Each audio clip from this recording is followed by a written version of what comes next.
Hi everyone. I have been attacked a little bit lately because I am not excited, I guess, about the Alberta Bill of Rights. And I thought that maybe I'd address it quickly in a quick video. And the truth is, Canada as a whole, federally, is supposed to have rights that are protected under the Constitution. It's the Charter Bill of Rights and Freedoms. And we all saw how that worked out during COVID. It didn't. They weren't worth the paper they were written on. It just got abused.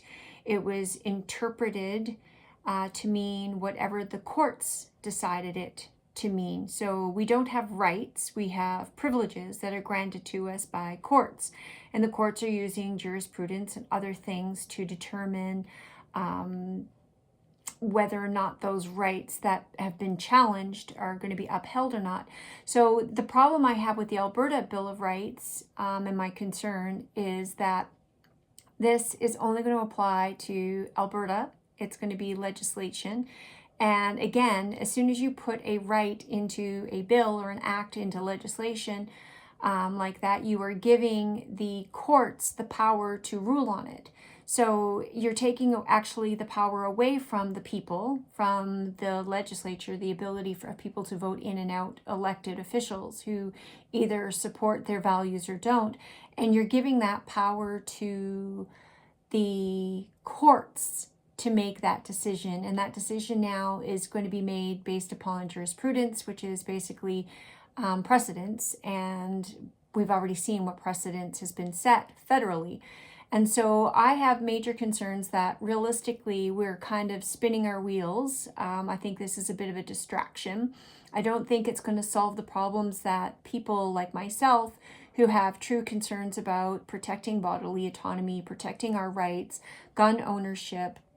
It's not going to solve the problem, unfortunately, because the courts do not actually enforce or see things in the same way that we do.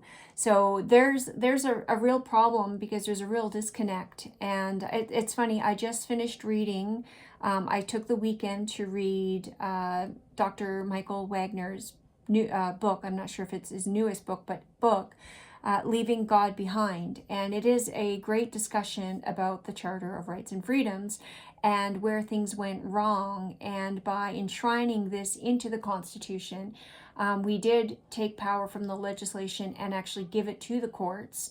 And that is where the problem has come. And by putting together an Alberta Bill of Rights, I have concerns that realistically we're not going to accomplish what it is that we're trying to accomplish, and that is to reestablish those God-given rights, which do not need to be upheld by a court of law, because a court of law doesn't give them to you, doesn't grant them to you. They're given to you by God, and therefore they don't need to be enshrined in law. And I think by trying to make everything legal, we're actually making matters worse for ourselves here. So I'm not sure what the answer is. His suggestion was that we have to change public opinion. We have to change the masses. Because if it's not politically favorable amongst the masses to do so, they won't. But unfortunately in Canada today, we are living in a very totalitarian age where people are wanting the government to take more and more control of their lives, not less. So that's a very scary thing to actually ponder. But I just want to leave that with you. You know what? If people want to spend their time on the Alberta Bill of Rights and they want to support it, you know what? It can't do any harm. But my concern is actually not going to do what it is that we want it to do, and it's actually not going to do any good.